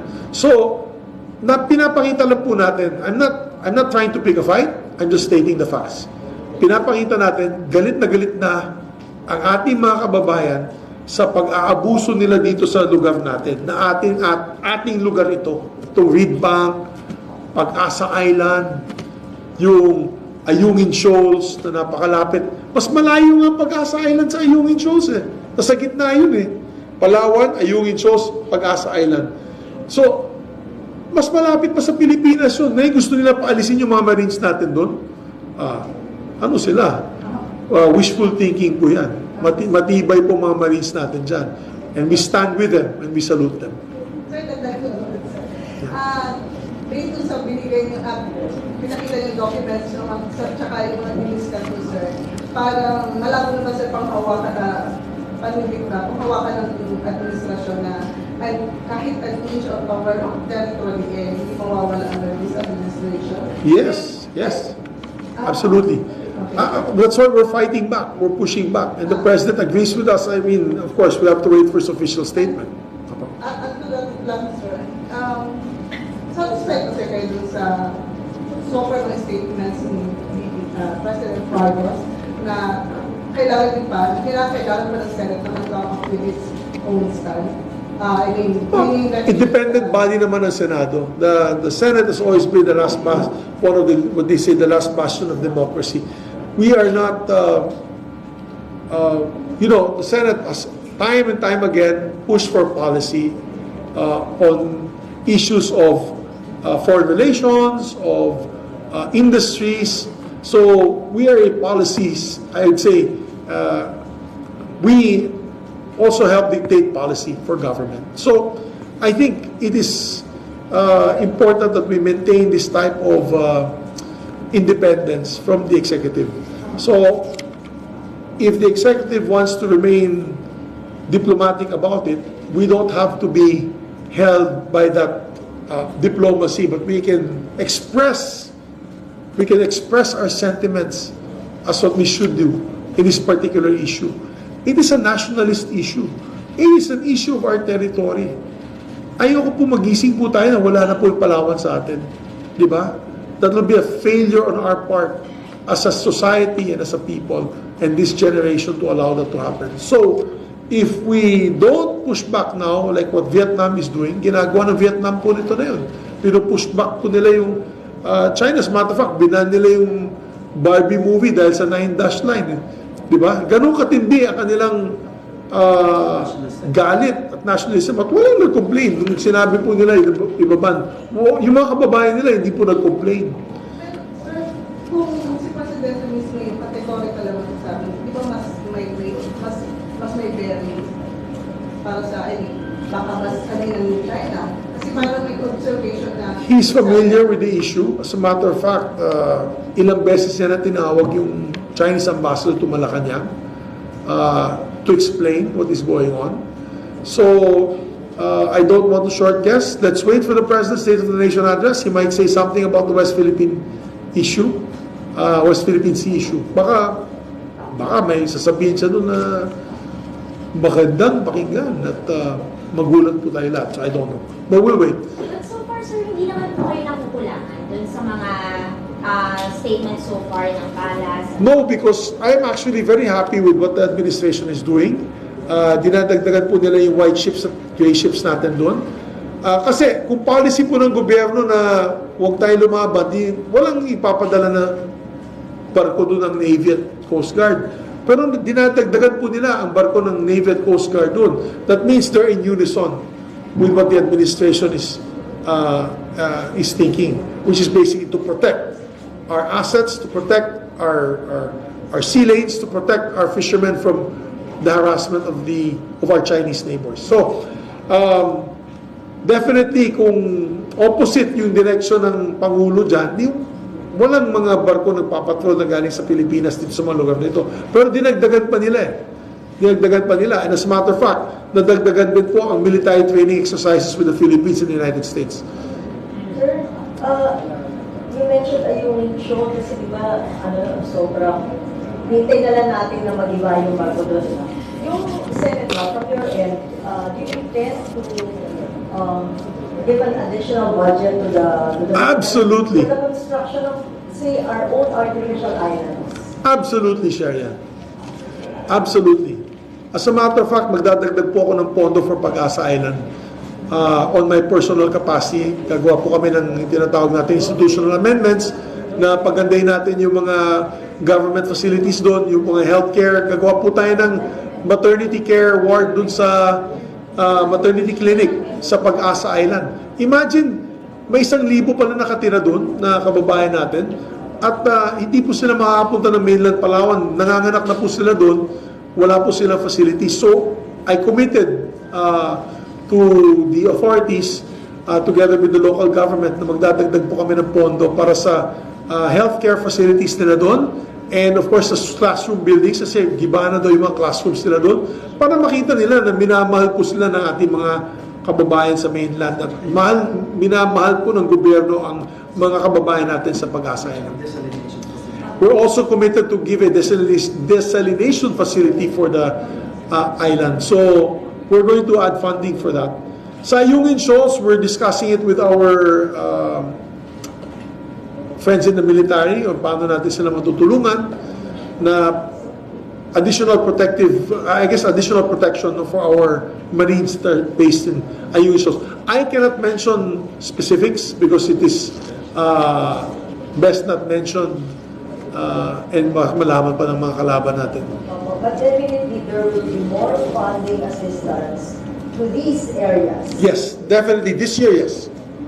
And we've also, the Senate also, through Senator Sani Angara, made a commitment to add to the NEP budget, or the NEP or GAA budget of the AFP. So, in terms of additional modernized equipment, lalo na sa Air Force natin and Navy and Marines. Yep, I'm being told to wrap up. Balik ako ng Malacanang. Meron pong awarding ceremony that I'll be attending there at 2 p.m. So last. May mga maritime law expert SP like J. Bagong pushing for the Maritime Zones Act. What are the chances SP na... I'm in favor of that. As a matter of fact, gusto po mangyari yun. Para katulad ng ating kapitbahay na China, they passed a Maritime Act which under their local law, under their national law, batas nila, yung 9-dash line daw, lahat yung kanila. So, lahat ng dadaan doon, kailangan humingi ng permiso sa Chinese government. But dahil ginawa nilang batas yun, I think the Philippines should follow suit. The Philippines should pass a maritime law defining our exclusive economic zone that was awarded to us by the arbitral ruling of the United Nations. I think that's a good move. And that is my support. Kasi sa House SP, nakasa na siya in May. In the Senate SP, possible na prioritize given the situation. Kasama na yan sa priority measures of the Senate. Kasama natin. So, we'll pass it. At least I'll try to pass it. Who's the sponsor? Foreign Relations, Kain na tayo. Sir Pangapol, Sir, today in-expect na maglabas ng decision yung International Criminal Court doon sa plea ng ating government against doon sa continuous investigation kina former President Duterte and Bato. Just in case ba na ang maging decision, tuloy investigation, as Senate President, may pwede ba kayong gawin to defend? I don't want to preempt the decision of the UN. Maybe I'll comment after the decision is made. Pero habang hindi ko pa nababasa ang decision, what did I say? Sorry. ICC pala. Gutom na ako. I'm doing intermittent fasting, so I haven't eaten since 8 o'clock last night. So, sorry. Yung, hintayin ko na lang. Again. Hintayin ko muna yung decision ng ICC on this particular issue. Sir, si Bato, as member ng Senate, na bakit pwedeng gawin? Well, they will always be accorded the protection and the protection of the Senate, unless he's otherwise proven guilty, di ba? And so, katulad ng ginawa po natin ng panahon ni Trillanes, di ba? Na Trillanes, there was a case filed against him, or new case filed against him, and we also stood as I was majority leader at that time, that said that unless there was an actual warrant for his arrest in a local court, we cannot physically give him up, because especially during the session days, he is protected by the Senate, unless there is a warrant of arrest in a local court. Same with Senator Bato. If there's no local warrant for his arrest, then he should be accorded the respect of the Senator of the Republic and be protected as such. So, Sir, so kung may ICC warrant of arrest, he can take refuge here so that he will no, if if, the problem is we have a local justice system. We have a Department of Justice. We have a Secretary of Justice. We have our own penal codes. We have our own laws. The usual route niyan is the ICC will apply with the local country kasi dapat yung magte-take custody dito sa case na to is the local courts, di ba? Ganun yan. When they find, pag naghabol po sila ng mga other personalities in other countries, the ICC has to always work with the local courts, with the local authorities. So I don't want to jump the gun. That question is for SOJ Remulla. Yun, kain na tayo. Hindi naman ako. Yes? Itong resolution nun, nakuha doon sa jurisdiction ng ICC. Do you think it's about time na, kasi alam ko yung pending investigation, I think that is a matter of the executive to discuss, and that is an executive decision to be made, particularly on the jurisdiction of courts. DOJ na yun, DOJ. Ulas na, alis na ako hindi pa ako makain. Sige. yung basic education, hindi na daw po nakagraduate dun sa physical classroom, yung mga teachers, may mababang sila. So, ano po yung magagawa ng commission? Meron tayong pinasa na EDCOM 2, di ba, yung Educational Commission 2. At ang ganda po ng mga recommendations ni Chairman Gatchalian, Senator Win, and Congressman Roman. Nag-usap nga kami ni Congressman Roman kanina at nilapitan niya ako na sana yung mga recommendations ng EDCOM 2 ay itutulak po ng ating executive and legislative bodies in terms of budget allocation. Dahil kulang ang classrooms, kulang ang teachers, mababang sahod, walang kulang ng allowance ang ating mga teachers, and kulang ng equipment. We are so backwards pagdating ng ating educational sector. The Vice President is doing her best. She just assumed office for 1 year, but she's doing a yeoman's job, a very difficult job in trying to repair the damage that has been done, particularly in the pandemic, kung saan tayo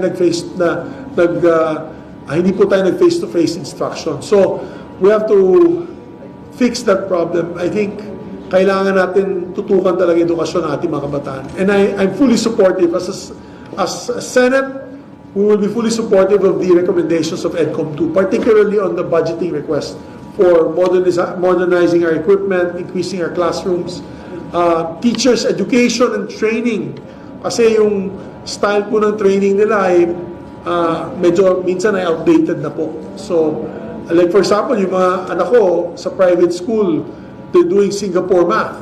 I think we're still doing the traditional math, which is basically memorizing the equations and memorizing the multiplication and subtraction.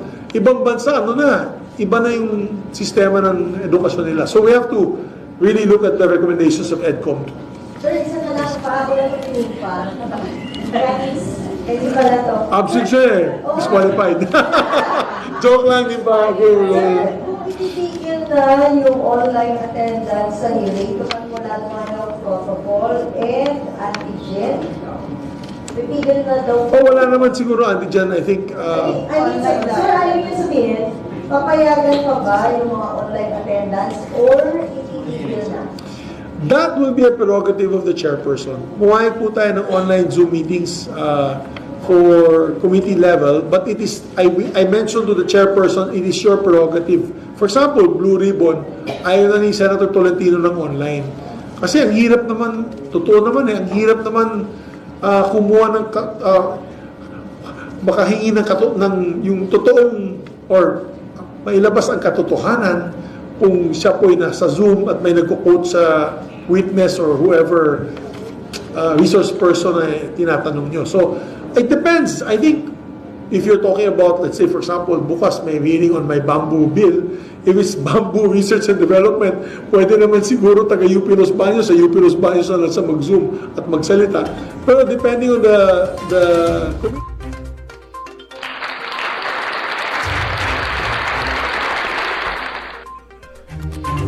Ayun. So yun mga kaibigan, napakinggan natin, napanood natin yung ginawang press briefing ni Senate President Juan Miguel MIGZ SUBIRI.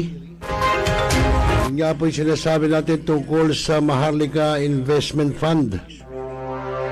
At ayon sa kanya ay maganda, ayon sa mga mambabatas, ay hindi na kinakailangan daw na mangutang pa ng ating bansa sa ibang bansa dahil doon na manggagaling, no, sa Maharlika Investment Fund. Kung ano man ang gastusin ng gobyerno, ano ang proyekto, etc. whatsoever. Nga lang, at sinabi niya rin na yung iuupo doon sa pinaka-manager ng Maharlika Investment Fund ay dadaan daw sa masusing pagsasala, no, na talagang karapat dapat yung ipupwesto ron. Well, sana dahil ika nga sabi ng iba, smell fishy na naman. Baka na naman may kikita na naman, tapos yung kawawa ay taong bayan na naman. Oo, siyempre lalo na yan, doon daw kukuha ng mga proyekto, yung mga pondo dyan na sa Maharlika. Baka mamaya tulad din ng ibang mga kahit ngayon private, meron ng tinatawag na SOP. Paano kung meron doon halimbawa LGU, uutang doon sa Maharlika, o kaya pang panlalawigan, hindi mawawala dyan yung mga SOP. Komisyon, mga komisyoner maglalabasan na naman dyan. Ewan ko, ano ang palagay mo, Kuya Roland Hernando? Ano ang palagay mo, Mate Bimbo Soteco? At siyempre, alas 7 o alas 8 na ng gabi, no? Philippine Standard Time. At bago tayo magpatuloy, muli ay magandang gabi naman sa ating mga katropa na nanonood. Kayo pa nakatunghay, ang aking kumpare, si Bayani Jograde, si Paring Bayan. At siyempre si Ka Abraham Sarmiento ng lokal ng Nabal dyan sa Malabon. Magandang gabi sa iyo, Ka Abe, Ka Abra. At si Ma'am Marini Lagura ng Malabon Community Organization. Ayan, at ganyan din si Ate Luningning Pahayag ng Barangay Bayan-Bayanan dyan sa Malabon. Si Ma'am Merly Orejenes ng Subic Sambales ng Fresh Option Meat Shop. Nako, mukhang magpapadala na yata ito ng crispy pata bukas. Ewan ko, magpapadala na si Ma'am Merly. Oo, dahil pangako siya sa atin, magpapadala na siya crispy pata eh. Ewan natin kung makakarating, tingnan natin. At yun, si Bimbo Soteco, si Kuya Roland Hernando. Magandang mate, mamaya na lang panoorin mo, pero ngayon, after magtapos ang program, may babatiin ulit kita. Okay mga kaibigan, alas 8:02, sana tingnan natin kung ano na magiging senaryo nitong pagkakalagda, no, para maging isang ganap ng batas ang Maharlika Investment Fund. Na sana walang kumita ng mga komisyoner. Alam mo, sa gobyerno hindi mawawala yung mga komisyoner, di ba? Wala natin, tingnan natin. Okay, maraming salamat po sa lahat ng tumuhay, sumubaybay ngayon pong araw ng Miyerkules sa ating Wednesday edition ng programang Tropa. Maraming salamat po sa inyong lahat at muli, bago tayo matuloy magtapos, sabay batiin muna natin ang happy birthday ulit yung ating kabatchmate, no, si Bimbo Soteco. Narito po mga kaibigan.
Ayan, happy birthday sa iyo, batchmate, no, si Bimbo Suteco po ng Land Transportation Office, Caloocan Licensing Office. Yan, magandang gabi at happy birthday. At magkasunod tayo, Boss Bimbo. Ako naman ay bukas. Abay, huwag ka na mag-abala, Boss Bimbo. Huwag ka na mag-abala. Wala naman mag-abala ka pa, magpagod ka pa. Mayroon na tayong Gcash ngayon. Joke lang ba siya? Ayan, si paring Bimbo. Yung pong mga, alam nyo ngayon sa totoo lang, mahirap na ho ang kumuha ng lisensya. Dahil talagang dumadaan po't sinasala ng LTO. Kinakailangan meron kang certificate galing sa mga driving school. Na ang kumikita dyan, yung mga taga-LTO rin na matataas na opisyal. Bakit? Nagtatayo ng driving school nakita nila kalakaran. Siyempre, kung driving school, magbabayad ako sa driving school para bigyan ako ng certificate dahil yun na isasubmit sa LTO.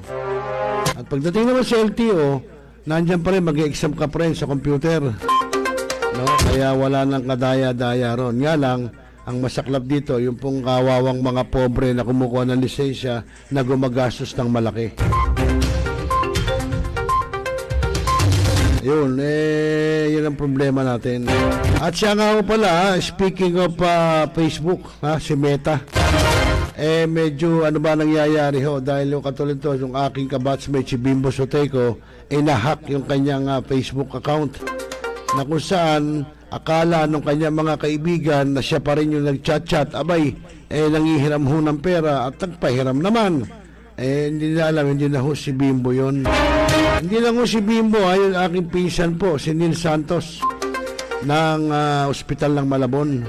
Ganon din ho nangyari, nahack yung Facebook niya. At yung mga kaibigan niya ay naloko rin dahil nahiraman din ho ng pera. Kaya ho naku, pakahirap. Ano ba nangyayari, Meta? Bakit nagkakaroon ng mga hacking ngayon? Hindi nyo ba magagawa ng paraan yan? Pero pagka kayo magdi-disable ng mga Facebook account ang mga users, sandali-sandali nyo lang i-block, sandali-sandali nyo lang i-disabled. Pero yung mga ganyang hackers, wala kayong ginagawang paraan. O, di ba, Meta? O, hindi naman tayo na may nagsasabi lang ng totoo. Baka naman magalit si Meta. Okay, mga kaibigan, sa oras na alas 8:06 ng gabi Philippine Standard Time, ay nagpapasalamat po tayo sa lahat na sumubaybay, tumunghay, no, sa ating programang Tropa ngayong Wednesday edition. At maraming salamat po at muli tayo magpatido natin kung makakapag-edit tayo bukas, dahil bukas nga po birthday natin. Siyempre po ako'y magsasamba, maglalahat, siyempre kasama ko si Madir, si Mudra, no? So titignan ho natin kung tayo makakapag-programa.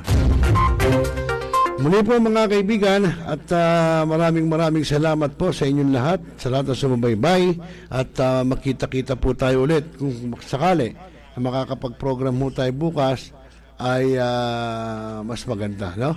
At yun nga, sana marami pang birthday ang abutin natin lahat, yung mga buwan ng July, no? Pagsama na rin natin ang August.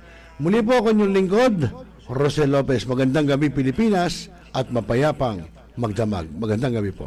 Ngayon, just to continue, Mr. Pride Teves, the person named in the search warrant, was not around during the implementation of the search.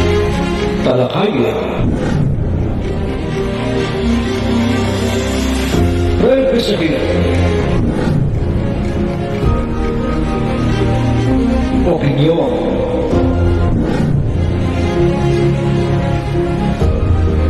Palawakin. Aksyonan. Kasama si ROCEL dito na sa iyong Millennial Online TV.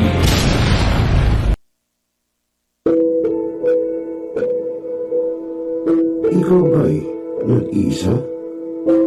Nalulungkot? Dahil iniwan at ipinagpalit? Niloko? Nanging minamahal? Kung ngayon, i-type sa iyong mga cellphone, Facebook o YouTube man ang Millennial Online TV. Dahil nasa Millennial Online TV na, ang online realista ng bagong milenyo, si Randel Villanos. Sana'y di magmahil ang dati kong araw nang di pang bata sa piling ni nanay. Nais kong mauli ang awit ninang mahal. You are the one who makes me happy when everything else turns to gray. Walk on through the rain.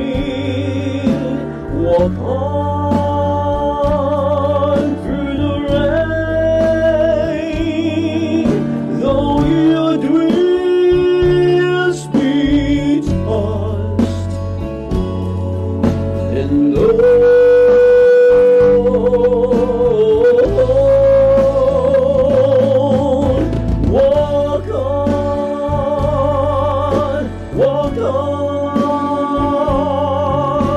with hope in your heart. At haharanahin kayo ni Randel ng iba't ibang awitin para maibsan ang inyong inip at kalungkutan kahit nasaan man kayo.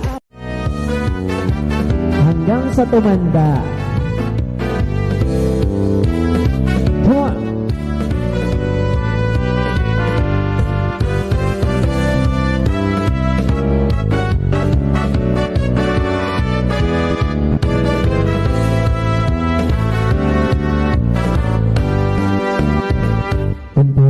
Matanda na, sana'y di tayo magbago.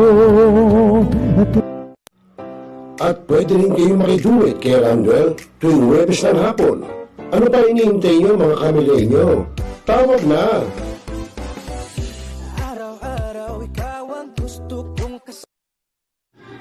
Barangay, pangunahing unit ng pamahalang lokal kung saan dito pinag-uusapan ang bawat sigalot ng mga residente ng bawat barangay. Dito rin pinag-uusapan ng mga piling halal na opisyal na barangay ang mga proyekto para sa kanilang barangay. Kumustahin natin ang panunungkulan ni Kapitan dito sa Dama Barangay sa Millennial Online TV worldwide, ang katropa ng bawat barangay. At tinatapos ang ating pagpupulong. Maraming salamat po sa inyong pagdalo at tapos na po ang ating session. Enjoy na po tayo. Hanap mo ba ay Unwind Ventures? Tara nang mamangha sa mga tanawin.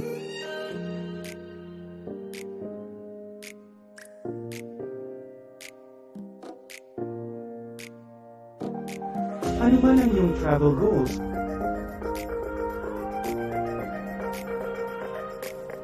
Dadalhin namin kayo.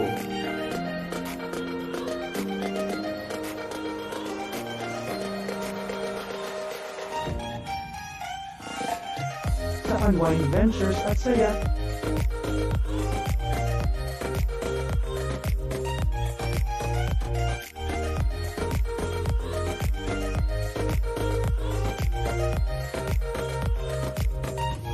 Dito lang sa Wow Biyahe.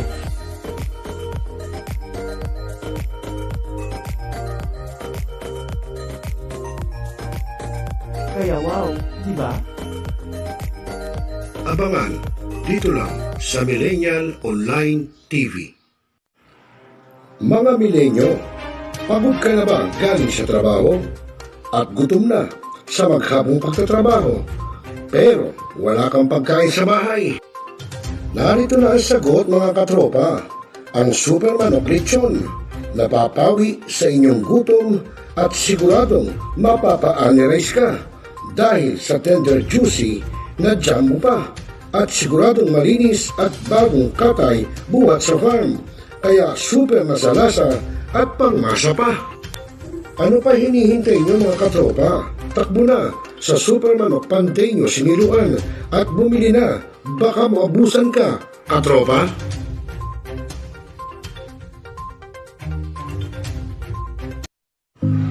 Mga katropa, masarap at dekalidad na merienda ba para sa mga Double Cuts ang gusto nyo? Kung gayon, narito ang saktong presyo at dekalidad na sarap. Ang Jugnos Master Pizza, ang pizza ng mga original na Double Cuts. Ika na, a delicious snack on a powerful price. Matatagpuan sa Marel Street, 1550, Makati City. Ano pa hinihintay nyo mga katropa at mga Double Cuts? Sumod na, punta na, para matikman nyo ang Jugnos Master Pizza. Nagbabasa ka pa ba ng dyaryo? O nakikinig ka pa ba ng radyo? Kung ngayon, lahat yan ay mapapakinggan nyo na sa inyong mga cellphone. Dahil online na tayo, mga kamilenyo. Kaya manood, makinig, dito sa Millennial Online TV. Rider, sumalpok sa Kaya poste ng i-follow, like, subscribe, at i-share na mga katropa.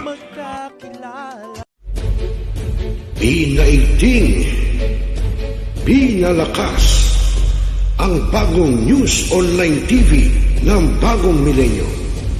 Millennial Online TV, ang katropa mo sa pagbabalita.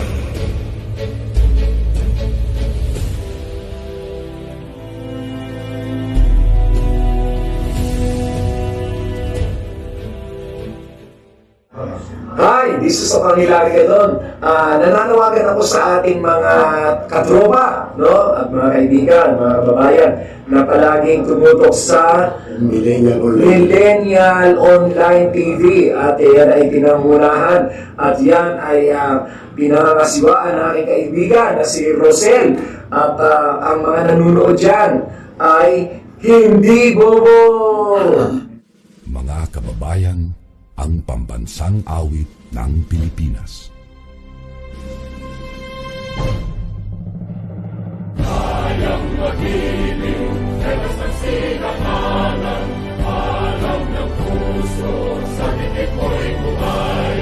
Upang hinirang, kuya ka ng mag-ibig, sa manlulupin, di ka pasisigil, sa nagagang tutok sa simoy at sa langit ang pagaw, ay hinatang tula, tawid sa pagkayang minamahal.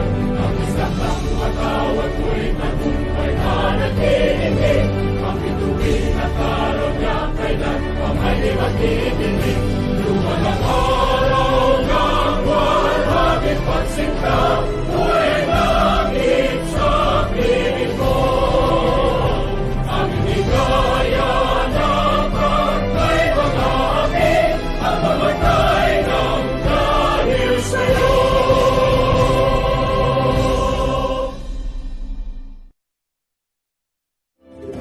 Sa lahat ng bumubuo ng Millennial Online TV at sa lahat po ng sumusuporta, maraming salamat po.